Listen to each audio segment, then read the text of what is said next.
Hey there, internet. How's it going?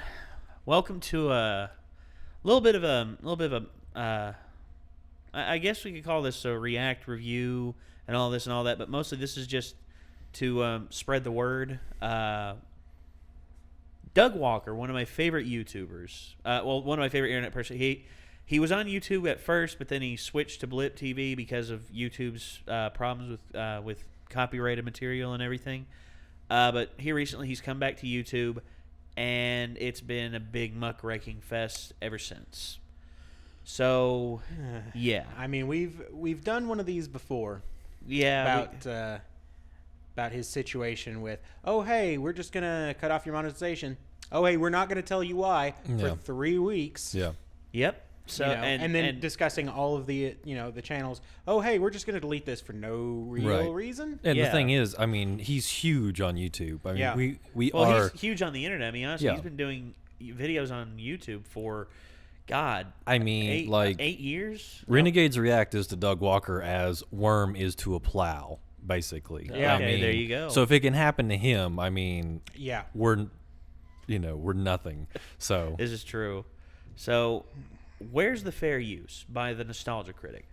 Doug Walker has been dealing with this crap, and we're gonna watch this, review this, and because this is definitely relevant to us. This is relevant to a lot everybody on YouTube. This is relevant to every small time YouTuber on here. Mm-hmm. Pay attention to this, listen, and also check out the original down below in the comments or in the description. Yeah, and spread that around. Spread it around. Spread it on Twitter. Do everything.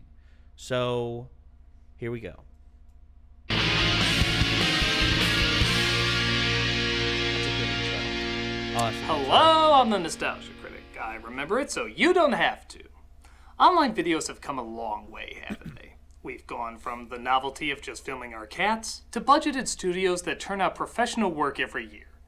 As well as the novelty of just filming our cats. Yeah, that'll never die. There's a group of entertainers that, despite growing more and more popular and having done this for years, still meet with a lot of hostility from Hollywood. And those are the entertainers who incorporate fair use. This is what we do.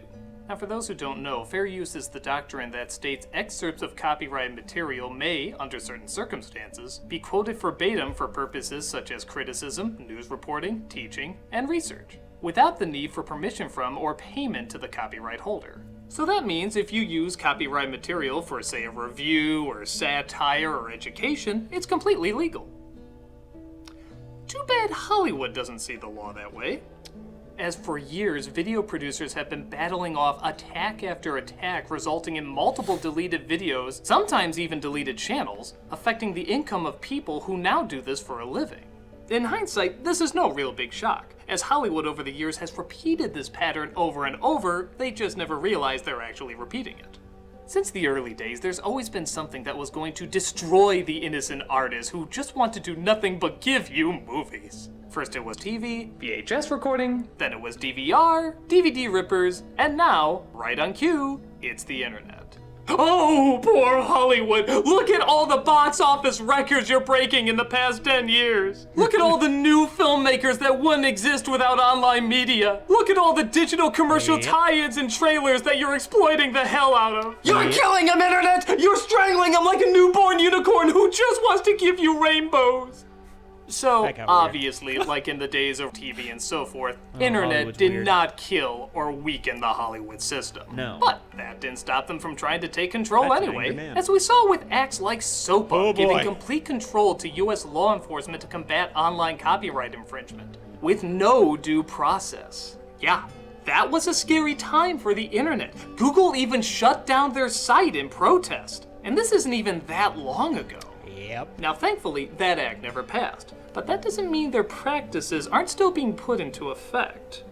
Hi, I'm Alex from I Hate Everything. 3 days after I released my review of Cool Cat Saves the Kids, a terrible, infamously bad movie, I received a suspicious copyright strike from the director of the movie himself, Derek Savage, who over the course of about a month used this unfair strike to censor and restrict my channel, and even tried to bully an apology out of me in private emails I've since made public. This clueless man, who has shown multiple times that he has about as little understanding of how the fair use law works as he is knowledgeable in competent filmmaking, was given the tools to waste my time time and threaten my livelihood purely because he didn't like my negative review of his god-awful movie. Which, by the way, I did actually recommend at the very end of the video, in a so bad that it's good way. And I wasn't alone either. It turns out Mr. Savage had been on a copyright striking rampage, silencing at least 2 other creators who had a negatively slanted review of his movie. Savage's childish behavior aside, this highlights how hilariously slanted and weighted against the creator the YouTube copyright strike system is. He didn't have to show any evidence, he didn't have to prove his case or worry about any possible repercussions. He definitely would have lost in court if it had gone there, so once he failed to refute my appeal, the strike's time limit ran out and my channel was eventually restored to normal. It was a colossal waste of time and energy for everyone involved.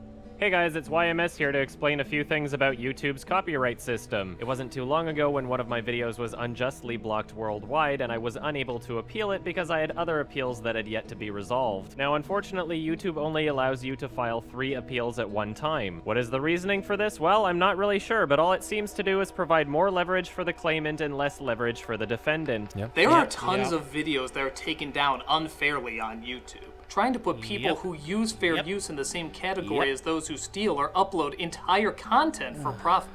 But how can this be? Isn't there a system in place? In theory. After Google bought YouTube, Viacom immediately went to court against them for all the content being played without their permission. Funny seeing how Viacom actually uploaded about 100 of the videos they tried to sue YouTube over. YouTube was able to defend itself with the DMCA safe harbor provisions. They created a system that would shed any responsibility for any videos uploaded on YouTube and, again in theory, help protect its creators.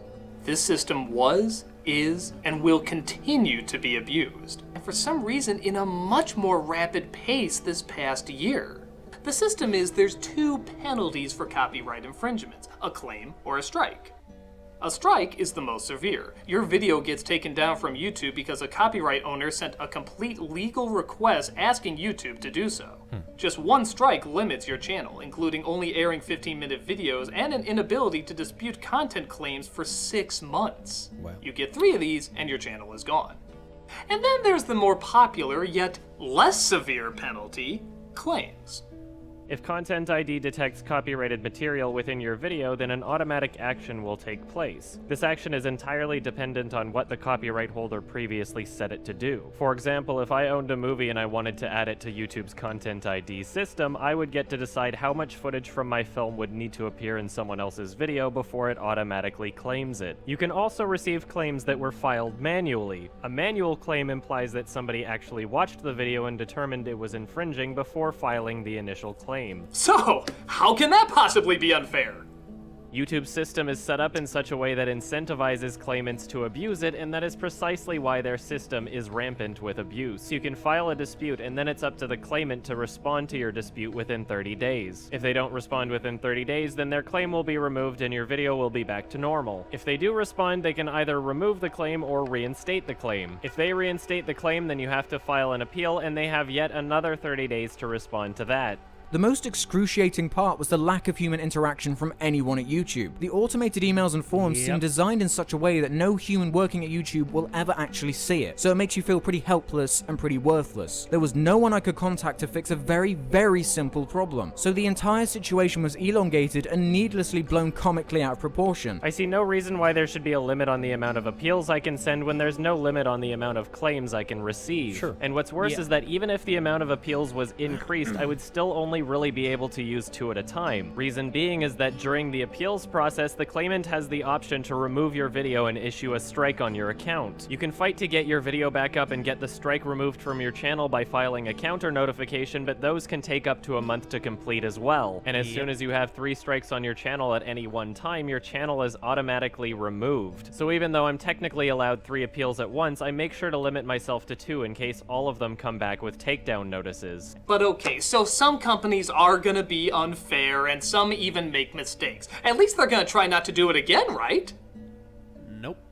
Why? Well, there are no repercussions. There are no penalties for companies creating false claims or strikes. In fact, there's a claim where you can take someone's monetization on a video, even if the claim turns out to be false. So if a studio says, hey, your Event Horizon review, that's our review, 100%. They can take the money you're supposed to be making on it until you file a counterclaim. And if they never fight it or are proven to be wrong, they still get to keep all the money that they made on you. Yep. No questions asked.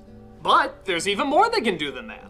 You would think that studios wouldn't go around filing fraudulent claims against people's videos, but not only do they do that, but they often outsource other companies to do it for them. I've received countless claims from a rights management company known as Egeda, and this claimant in particular is one of the worst to deal with. You can dispute your claim and provide factual evidence as to why your content falls under fair use, and they just reinstate their claim anyway and will often issue a takedown notice against your video. So you might be thinking, well, big deal. So you had to fight off a claim every once in a while. How often could they possibly happen?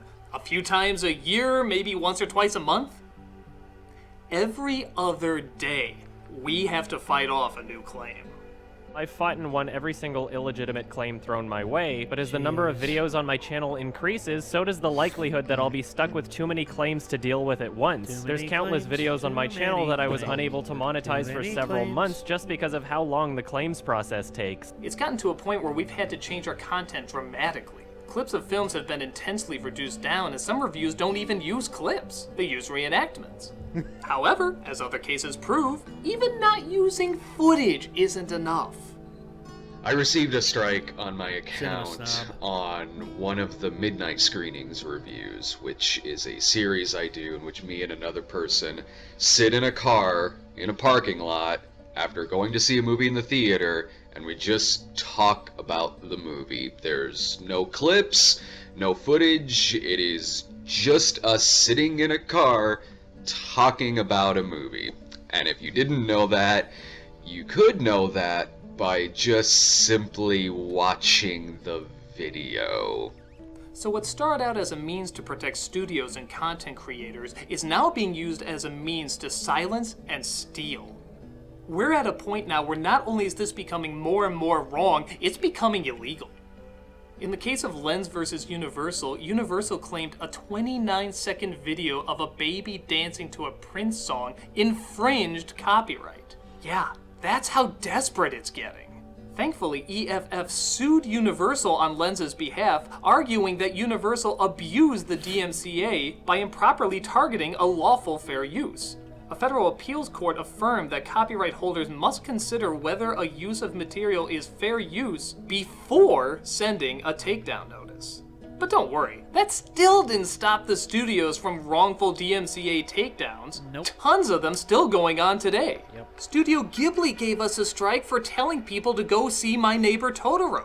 Ironic, as the studio that created the No-Face, a creature who just wants to spread joy but gets consumed by greed, gobbling up anything that comes in its way, is now sadly the perfect mascot for this situation. When we upload an extended version of our commercial reviews, the Apple commercial about the 1984 future got claimed. The comedy writes itself. A company warning us about an Orwellian future, saying they'll lead us away from a world that controls and censors us, is controlling and censoring us. Wow, you really stopped that future from happening. The studios have made it clear they are not going to play fair, and they will step over anybody's rights that they need to get exactly what they want. So, what needs to change? Well, first make it so that studios can't steal money that's rightfully yours. If there's a monetization claim, why not place that money made for the video in a side account? That way, if the claimant releases the claim, the money should go to the creator. Second, the 3-strike rule. How come one strike disables you from disputing any other copyright claim? If we were going by baseball rules, does 1 strike limit the batter's ability in any way? Up, 1 strike, that means you can only swing halfway. Up, 2 strikes, that means you can only swing at balls on certain sides of the plate. Yeah. Fighting claims is something that every channel will have to go through at some point. Hell, with these examples, it's inevitable, and some of us go through it more often than others. So why take away your right to fight that, especially if it turns out the party accusing you is wrong? In fact, since a court ruled that fair use has to be taken into consideration, why not a grace period before any action is taken? A strike should not automatically and immediately be placed on your account. There should be time to notify YouTube that you're fighting the DMCA takedown. And until that's resolved and seen who's right or wrong, an account shouldn't be penalized. Which leads to the most important part. Claimants need repercussions for false claims. Yes. You can lose money or your channel due to claims and takedowns. Those are the penalties you have to suffer. So why isn't there any penalty for ones that are retracted or false? It just allows one side to have all the power. There's a great irony that the creation of Hollywood and these studios came from something similar to what we're going through right now. Thomas Edison held many of the patents over the technologies needed to create movies, and he was overly tough on upholding them, exhibiting a near monopoly. So creators fled to California and created Hollywood, because they thought the limitations and abuse of control was getting out of hand. Yeah, sound familiar? Years later, the studios now are the ones who are trying to limit and control, while the creators are still trying to create. It's clear that this current system is made to be abused, and will continue to be abused until A, it's fixed, or B, the affected channel gets big enough to give the claimants enough bad press to scare them into not filing the claim. And that shouldn't be how things are done. I've been doing this professionally for over 8 years. And I have never had a day where I felt safe posting one of my videos, even though the law states I should be safe posting one of my videos. For years, Hollywood has been wrong about what will destroy them, and every time a supposed threat came about, when trying to take them down didn't work, they inevitably turned to the most obvious and logical solution: join forces. Hollywood works with TV, and Hollywood should work with the internet. This is proof that the only thing that can destroy Hollywood is Hollywood. The system that is in place is being used by studios and now even other content creators as a scare tactic to silence criticism and stunt channels that could grow into popular media outlets but aren't because they could say something somebody doesn't like. Some businesses have picked up on how to utilize this. In fact, online creators have given attention to movies, shows, and games that probably would have disappeared unless the internet brought focus to it. It doesn't even matter if it's good or bad. In fact, it's usually looked at more if it's glorified for being bad. This is the kind of gold mine so much media is missing out on. Some studios recognize the power of the internet and go in the direction they know media is going. But others still see the change as too hard or too much work, not willing to put in the effort to do what they know is right. When you receive a claim, it hasn't even gone through a human being yet. YouTube gives claimants the power to make money off of your video before it's even been determined that your video is actually infringing upon their copyright. Why should content creators be responsible for having to deal with angry people who take reviews personally and use that anger to maliciously target and silence voices with a system that allows them to do so? It's no wonder studios don't think twice about issuing illegitimate claims, because chances are either you won't fight back or you won't be able to fight back. And only months after this incident, my entire channel was taken down for about 17 hours because of false spam flaggings. It took multiple weeks to even receive any kind of explanation or apology from YouTube directly. And if I never made such a loud noise about it, my channel would have remained taken down for no reason. Look, piracy is a problem. And if someone is pirating your work, or even worse, making a profit off of it, you have a right to stop it. But not at the cost of freedom of speech. And fair use is freedom of speech. The funny thing is, it doesn't even take much to spot fair use. If a video is running your product with few to no comments or changes, or the changes are just alterations so that they don't get caught, it's probably piracy. But if the video isn't even half the length of your work and someone constantly comes on to talk about it, or it's edited to make a point or use satire, then it's probably fair use. And sure, some mistakes can come from this too. It's expected, but not nearly as many as the system that is in place now, and not at the cost of common sense. Because here's the thing, we're not going away. Content creators like us have only gotten bigger, and all your attempts to keep us down have only made us stronger. No matter what you do, we will always find a way to comment, to praise, to criticize, to satirize, and to educate. And to all the YouTubers out there, whether you make a living at this or you just watch for entertainment, this is something we all need to stick together on, because change is already happening. Many studios, whether gladly or begrudgingly, are being forced to work with the internet. But there are still some who want to stay away and will do anything in their power to stop online entertainment from evolving, including infringing your rights. We need to show this isn't okay and it never will be okay. If we can make it clear now that fair use is real, it's being abused, and it's hurting the growth of an industry you love to watch or produce, we can create a more stable environment for new creators to produce great work. The internet is a place where anyone can become famous. Let's try to keep it that way. I'm Alex from I Hate Everything, and where's the fair use? I'm Adam from YMS or Your Movie Sucks, and I've been asking, where's the fair use? I'm the Nostalgia Critic. Where's the fair use?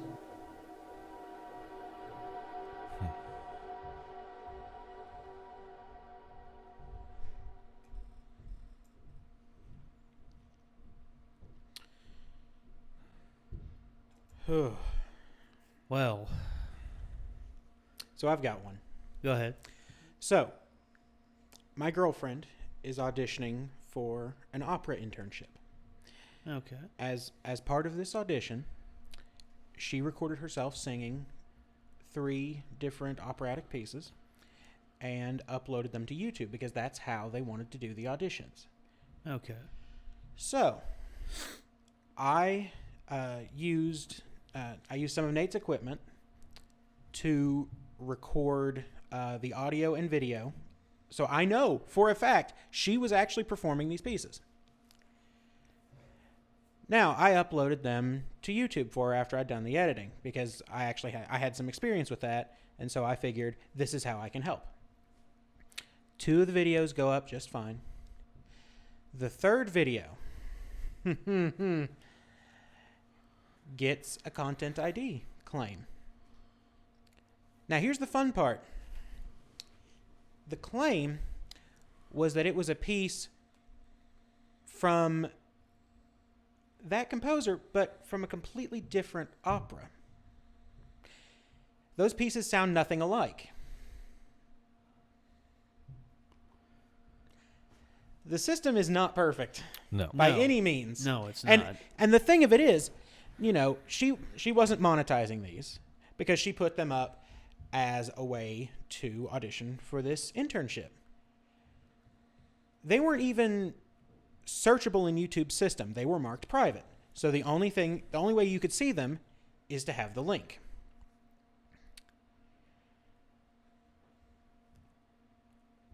And trying to go through YouTube's dispute process, there's not actually an option for, oh, hey, the system has flagged the wrong thing. So not only are we getting crazy, overblown Content ID claims, strikes, all of this stuff, the appeals process is crap. Yeah. I mean, it's pretty much designed. Like, I looked at these. There are several options when you go to start an appeal that are basically traps. And they say, you click that and you hit submit, and it says, oh, yeah, no, you shouldn't actually be fighting this because what you're doing is wrong. Now, there are 6 different options for reasons that you can dispute a claim. 4 of them. 4 of the 6 are traps. Yeah. Yeah. Now, you'd think, you could put in, okay, so if you're doing this, don't dispute because you're not in the right. Otherwise, here are your options.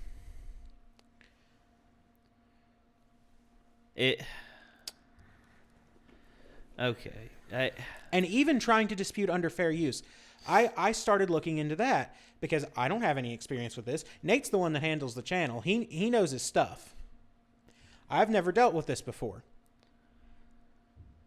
It's super confusing, and it honestly came down to the point where we pretty much decided, you know what? It's not worth it. It's not worth it to try to dispute this. They're going to monetize her video of her singing a piece that the Content ID claimed was a completely different piece from a completely different opera that sounds nothing like it, because the appeals process is so confusing and poorly done that it's more stress than it's worth. Yeah, I was going to say I deal with I deal with content IDs every now and again. The ones that we deal with some that get released immediately because the people that we do the reaction videos to, they like it. It's just like Epic Rap Battles of History and Lloyd's Diss Raps for Hire. Right. They get flagged for copyright, but at the same time, the very moment I you appeal it, Lloyd has stated that he likes our work, and pretty much within a day it's gone. Yeah, and that's something that we whenever something's flagged and we know it's fair use and we know it and all that, it's all well and good. But I was going to say the one that confused the hell out of me. Remember when we did the top 5 or the top 5 creepiest 911 calls, Micah? Mm-hmm. Yeah, with the chimpanzee attack. Yeah. I remember that every night in my dreams. Oh God. You mean nightmares? Nightmares or dreams. Yeah, fair enough. Fair. Well, anyway. All right. We got flagged for that, which is super weird. No. Here's the thing. What we got flagged for wasn't any of the calls that were in the video. We got flagged because part of the 911, I think it was the first 911 call, was used as a sample in a song, and we were flagged for that song. Huh.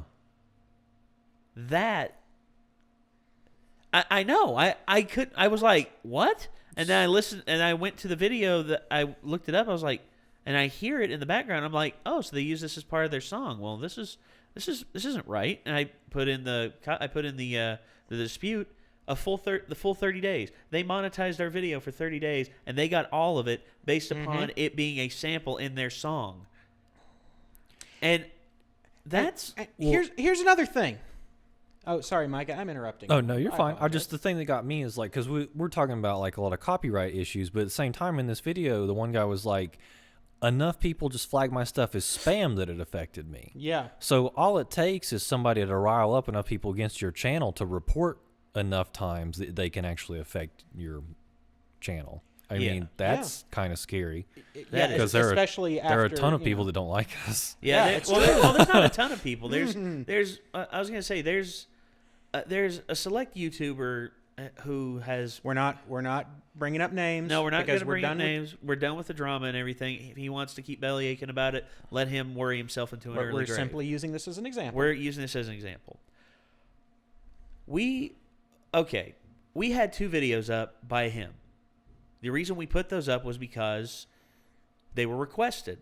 Our fans requested it, and we are request-based. And we thought his stuff was interesting. We did. And we did commentary on it, and we did commentary before, we did commentary during, we did commentary after, which is transformative, and by a lot of by everyone's standards, is considered fair use. I mean, it's a critique. I mean, honestly, Boogie2988, he says the exact same thing. It's considered transformative, and thus is protected by fair use. And he was upset that we did his videos and everything. Now, not Boogie, the other guy. No, not Boogie. Boogie298. He's cool. We love Boogie. Want to make sure that's clear. No, that's not Boogie. But the person that we review those videos for was unhappy that we did his videos. So we thought, okay, we aren't going to react to any more of his videos. We aren't going to react to and review any more of his videos. And then we heard later on that he was upset about those 2 still being up. So we took them down. To appease him, because under threat of copyright strikes against him. Under threat of him putting a strike against us, even though we were within fair use. But you see, we took them down because we don't want drama. That is the last thing we want. We don't want drama at all. The truth is, we watch these because our fans want us to react to them. They want to hear our 2 cents on them. Mm-hmm. And the reason we follow everything within fair use, and we could have kept those videos up just to spite him, but that's not what we're about. Right. We're not in this to spite people. We're not in this to make people angry. I mean, heck, he wanted to be angry at us because we put up a second video of his after he was already embroiled in a controversy over the first one. and we didn't know about this was going on, and he thought we put it up just to spite him. Yeah, we had no idea any of this was going on until after we put up the second video. Yeah, so and then we went, wait, what? And now it's blowing all out of proportion, and we don't want any part of it. I mean, truth is, we follow everything to fair use standards, and a lot of the critiquing that he did against reaction videos, we agreed with. Oh, yeah. We agreed with. Well, you guys have probably figured out who. Yeah, it is yeah. now. You probably. Oh, figured everybody it- knows. Yeah, Everyone's Yeah, I following. mean, Okay. let's be fair. If you've been following the channel recently, you probably know. Well, honestly, everyone else is more up on this than we are because we were completely clueless that all this was going on. Yeah, and then generally tried to ignore the situation until we were drug into it. So. Yeah, Yeah. and we're still ignoring it because truth is, it's not worth the headache. It's true. I mean, honestly, we took down the videos. That's it. Yeah. I mean, honestly, here's how we're gonna approach this from now on. We're uploading these based upon fair use. If someone is unhappy with us uploading them, then we'll take them down because we're not in this to spite people, and if people are unhappy with us doing it, even though what we're doing is within fair use, we're not in this to spite people, and if we're upsetting people, then it needs to be brought to our attention, and we will take them down. Yeah. Heck, people have commented on our videos. Cinema Sins just recently commented on one of our reactions to their videos. They love us. Yeah. I mean, heck, also, Alvin Earthworm, the creator of Super Mario Bros. Z, he's commented on pretty much every single one of the reactions that we've done to his videos. Which is really cool. Yes, and then Epic Lloyd from ERB. I mean, and Dis Raps for Hire. He loves us as well. I mean, honestly, we have people out there that like us and see our reactions and have our 2 cents put on it, and they like it, and everything's within fair use.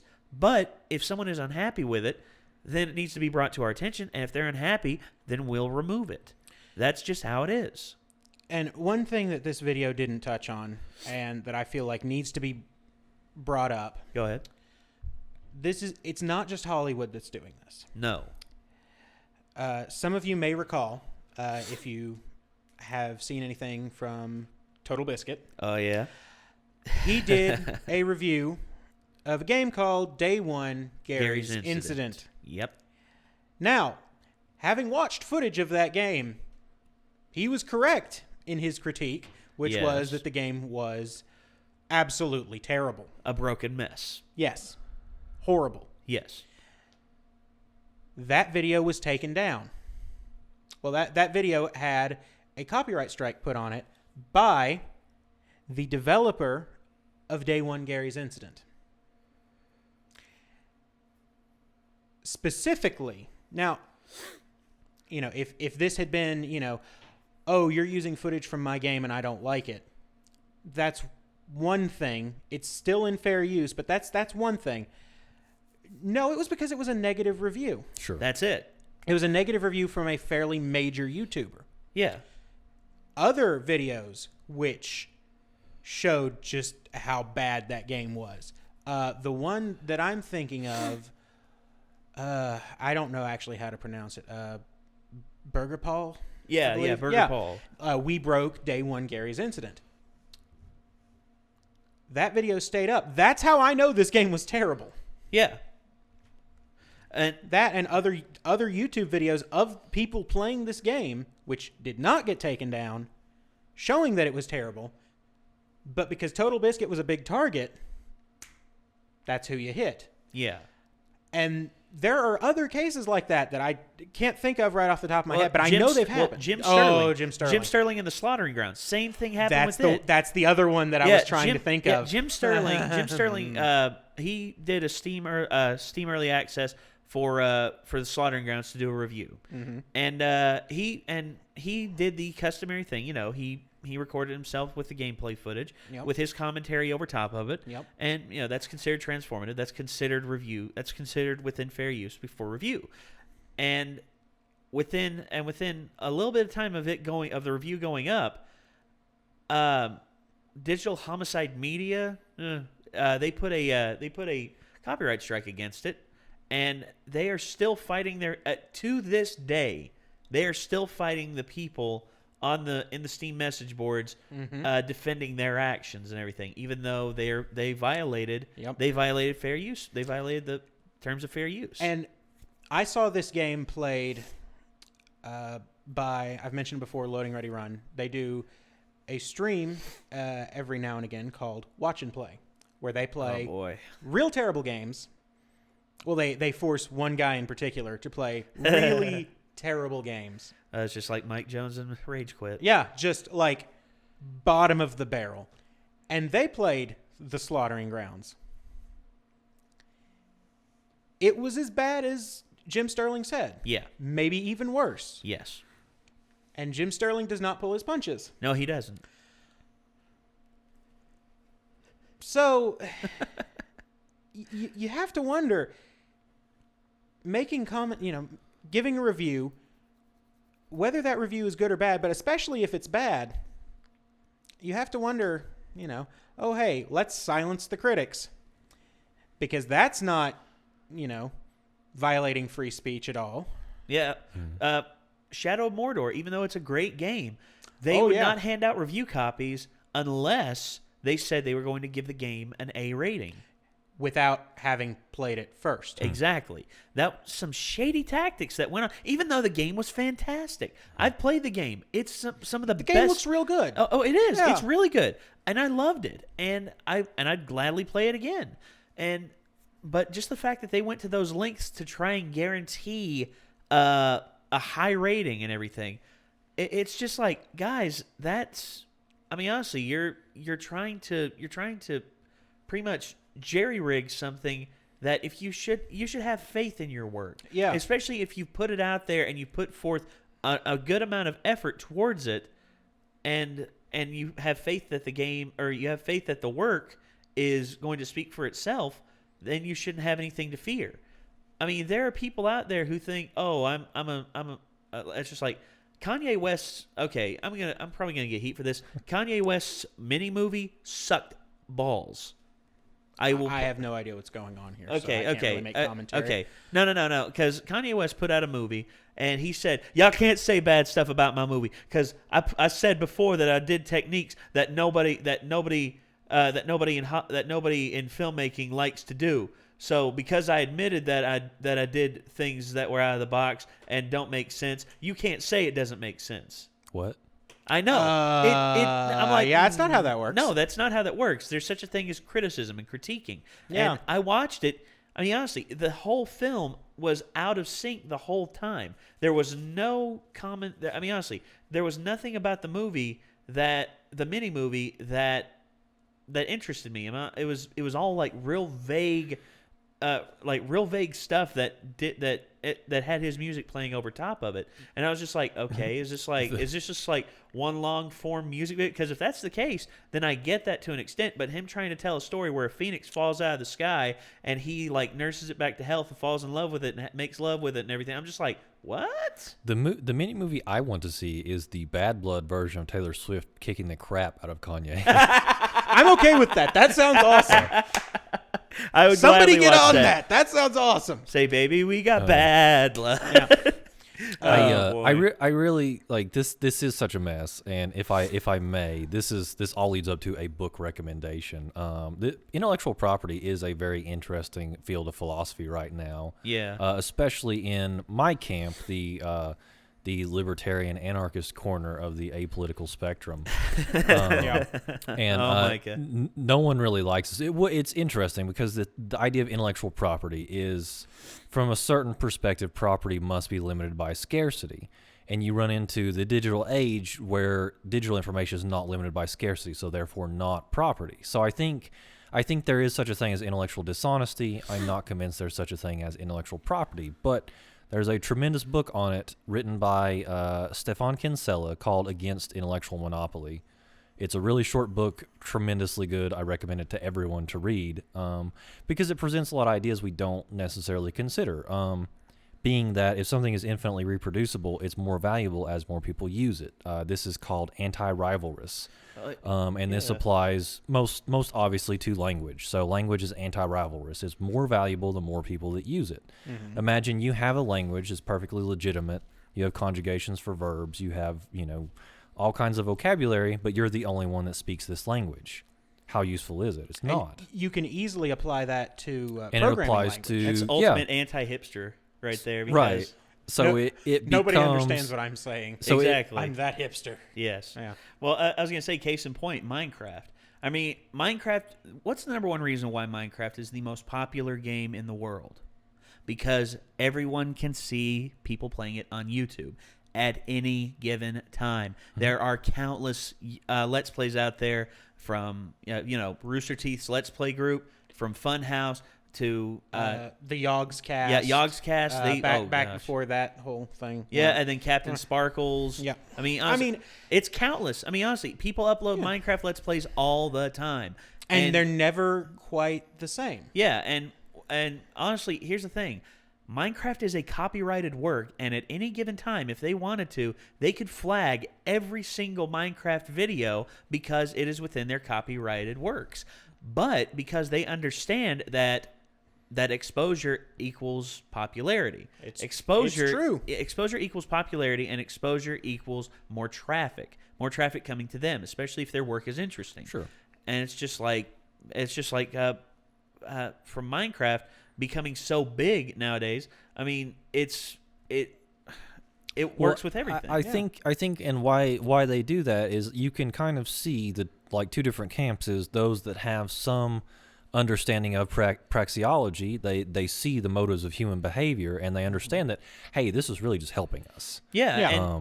And also another thing. And then those that just really don't understand it. Well, and another thing too. I was actually going to correlate to this. It slipped my mind, but it's coming back to me now.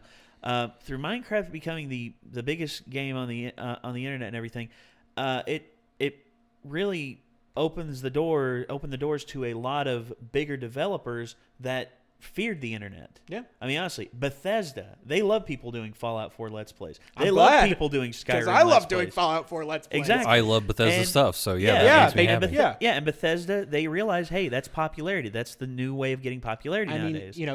do we have our gripes with some of Bethesda's stuff? Sure. Yeah. Absolutely. I mean, Well, nothing's perfect, but I mean, right. it's a Nothing's whole lot, perfect, and you have to be able to realize It's a whole lot Yeah, better than any and- content I ever and you produced. see, the only company, big company that is still fighting it and I was going to bring this up. and yeah. has let off the reins a bit is Nintendo. I was gonna bring up Nintendo, but it's surprising because I know if I had seen gameplay of just how awesome Mario Kart 8 was, Yeah. it would have definitely been a lot more compelling for me to actually go out, Yeah. get the Wii U, get Mario Kart 8, because that's for a very long time I had very little money. Yeah. So I had to be very, very careful with what I bought. 'Twas a frugal time. Yes. Still is to some extent, but I'm doing a little bit better now. Okay. So watching Let's Plays and that sort of thing sort of told me it's like, I wouldn't mind getting this game. Sure. Or, no, I don't really want to get this game, but I'll watch these guys play it. Or I'll wait for the Steam sale. And it's really hard to do that when a company says, no, we don't want you Right. playing any of this stuff. And this happened to us. But what you're Yeah, doing it is did. legitimate market research. Right. Yeah, and you see, from us playing, us playing Smash Brothers, us playing Mario Kart, and all this and all that. You see, another thing too, Rooster Teeth, they had a huge Smash tournament that was going on. They had everyone in the office. It was pretty much Really? a 36-person tournament, and it was 4v4. And then once you got to the second round, and once you got, or actually, it was 4v4 for the first 2 rounds, and then once you got to like the semifinals and the finals, it was 1v1. And it was really cool what they were doing. But right. then halfway through the tournament, right when they were about to get to the semis, Nintendo flagged everything and told them to take it down. So they couldn't do it anymore. Right. And I mean, I understand their pain. I mean, this hurts me on a personal level because I would love for everyone on the internet to be able to see me wreck you guys in Smash Brothers. Exactly. And I was quite happy to let people see me get that one kill on you because it's just so satisfying. that's the same thing. here. Same here. Same that here. one When I felt real timed good. when I timed you doing that down kick, and then I had the charge kick coming up with my special kick, boom, off the map. You trying to ping Okay. me with arrows and me just coming up and boop, Here's the thing. pop you with the blaster. I destroy everyone like 50 times. They Yeah, get with me one with time, Ganondorf. and I never live it down. Well, No, here's we okay. admit to it. We Micah, admit to it. You whip here's ass the thing. as Ganondorf.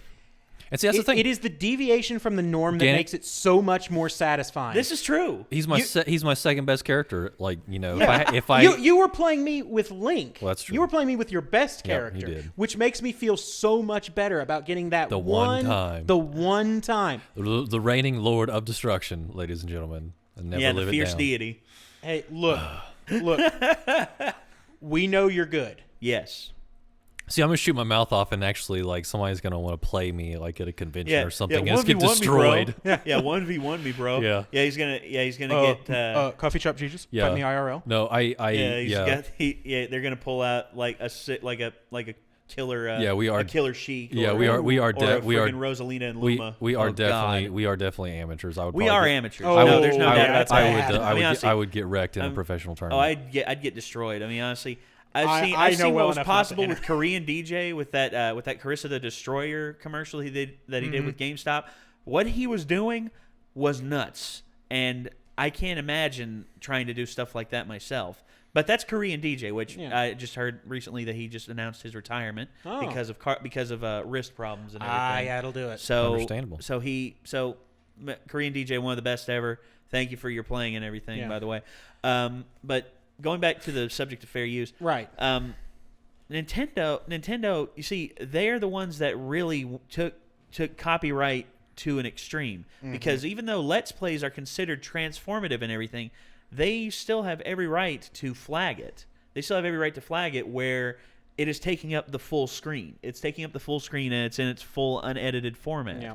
Because anything that happens within that engine is deemed possible by the copyright that the game holds. Which kind of stinks, because it's like, I mean, presumably they paid for the game to play it, and that's really all they're doing. They paid for the game, they paid for the console, they're paying for the internet to play online if that's because there's actually there's an implicit agreement, like, when you open up Microsoft Word or anything, any of those fonts that you use, they are all copyrighted fonts, but you're allowed to use them under any circumstances since you presumably paid for the program. But every single one of those has a copyright slapped on it. Now I can understand, someone using a pirated software or a pirated game to get the ups on everything. I find that wrong, because a pirated game such as for instance, Far Cry 4. There was actually a bug built in. Well, piracy actually is going away because the new coding system that came out a few years ago, the best hacker groups in the world have given up on it. I mean, honestly, Just Cause 3 has been out for over a month, and it is still nowhere near being hacked. Right. Amazing. Well, that's interesting. That's impressive. Well, it's the new codec system that they're using. And that's kind of interesting. Is you can now kind of build scarcity into code. Bitcoin being a premier example. Yeah. And so there are ways to address these issues without using the government to put a gun to someone's head. Yeah, and guess what? It's free market innovation. Who would have thought? Hello there. Been preaching it for years. He has. I can vouch for this. He's he sick has of been it. preaching it for years. I'm not actually that sick of it. I find it fascinating. No, I do too. No, dude, it's not sickening to me. And I bet you the people out there aren't going to be sick of it either, because, hey, it's the truth. Some people are sick of it, but I've worn them down. I find intellectual discourse fascinating. I do as well. I find the even if I don't necessarily agree with it. Well, the conversations that we have on here, that's why I love having you guys over, and that's why a lot of people tune in, is to hear our banter and to hear us talk and everything. I mean, honestly, people have told us to do a podcast, which there is a plan for that. We're kind of doing that now, aren't we? Yeah, because we're almost at 50 minutes on this. 50 minutes on a 20-minute video. So there we go. It's an important video, though, because, I mean, this is something that if it can affect Doug Walker, it can affect us. If it can affect us, it can affect a lot of people that follow us that are starting up YouTube channels. Because, I mean, I've been found. I mean, some people have found my personal page on Facebook and messaged me and asked me about, and they have little YouTube channels. Yeah, same here. People have done the same thing with and me. It's really cool that I don't use my Facebook much, so if I don't respond to you, I'm sorry. I'm just not on Facebook. Shout out to Bobby Munn on Facebook. Thank you, Bobby. Like I don't use Facebook anymore. I'm actually kind of happier for it. Well, but that's a whole different discussion. Well, yeah, that is a different discussion for another time. Yep. Social networking and everything. It's an imperative thing when it comes to being on YouTube and everything. Right. But at the same time, which social media platform works best? Which, from what I've seen, Twitter is more effective than Facebook. Twitter's good, but it is not at all feasible to have an actual conversation. No, on it's Twitter. not. Well, it's because they limit the characters. Well, yeah, but even then, the fact that people can respond in the middle and sort of throw everything off, it's problematic. Yeah, I get that. Also, have to fact check myself. Sorry, guys. The book I mentioned, Against Intellectual Monopoly, I believe it was recommended by Stefan Kinsella, who does a lot of work on intellectual property philosophy. The book is actually written by Michelle Boldrin and David K. Levine. Okay. So if you're having trouble finding it, hopefully somebody gets that book. Yeah. It's well, on Amazon. if you mention the person who recommended it, I guarantee they're going to find it. Yeah. Later on they'll say, "Oh, he got the artist wrong," but that's okay. Stefan Kinsella is huge in the intellectual property philosophy debate going on right now. Okay. Predominantly in our little apolitical mystic corner of the world. All right. So, ladies and gentlemen, we've been going on this for some time. Yes, we have. Ranting and raving about anything and everything. Well, I mean, we've mostly kept it on topic this time, For the most part. which is surprising. Except actually. for me destroying you all in Super Smash Bros. Oh, here we go. We'll get to that when we get to that. But anyway, guys, thank you all for tuning into this. Check out Doug Walker. Give him some love, guys, on Channel Awesome and also on his website, channelawesome.com. Also, support this on Twitter. Where's the fair use? Yes. Hashtag WTFU. Spread this video around. Like, spread the original video around. Spread Like this around if wildfire. you want to. Yeah, spread but the it, original but video the original for sure is down below in the description. Spread it like wildfire, guys, because this is something that has to change. This is something that affects everybody, not just the big people on YouTube, not just us who are on the rise in some ways, but not even everyone. just people who have YouTube channels. It affects the people who watch these YouTube channels. Exactly. It Well, prevents I you. mean, potentially it could affect anyone who creates any kind of content, even physical content. Because Yeah, I know it's true. a huge industry right now is like cosplayers. Yes. Oh, yeah. But all the costumes they're creating, even if they put their own spin on it, are still copyrighted characters. Yeah, so it's all a big mess right now. But with enough support, when the internet is united with something, we get stuff done. You know, Hollywood may unite. You know, they may unite all the studios and everything. That's just like Time Warner trying to buy a controlling share in Hulu to stop next day streaming. Oh boy. That's real. That's a real thing that's trying to happen. And people are just like, no. Where Hulu's a publicly offered company, they have the capital to do it. Well, plus, I mean, that's a huge draw to Hulu is the next day streaming. Yeah, Yeah. And Time Warner's just like, oh, we took away next day streaming. Guess you got to buy those cable boxes again. No. You see, it's the old dinosaurs of Hollywood trying to hold on to that old fire that kept them warm for so long. Please And please make that the thumbnail of this video. You just flipping the bird to the camera. No. No, I am not doing that. As much as funny as that would be. And That'd be you pretty thought this great. was a family show. Oh, they know it's not a family show. No. We're kind of PG-13. I mean, to be fair, I'm the size of a family, and I'm on a show. Don't- Yeah. Okay. Let me play you the song of my people. Okay. Okay. That's enough of that. Okay. That's so, the song of your people. Yeah. Just. Yeah, so The old awkward fart. Guys, thank you all so much for tuning in. Spread this like wildfire. Where's the fair use? Hashtag WTFU. Put it on Twitter. Put it on any social media outlet that you have. I mean, we're going to do the same. Yep. And guys, this has to change. It's affecting everybody, and it'll affect you. It'll affect us. It affects Doug. It affects everybody. Yep. So we need to unite to change this. This has to be something that changes for the better of the internet. I mean, it's all well and good to protect your rights and to protect your works and everything, but not at the sacrifice of freedom of speech, as Doug said. So, guys, thank you once again. We'll see you later, and we're the Renegades. Where's the fair use?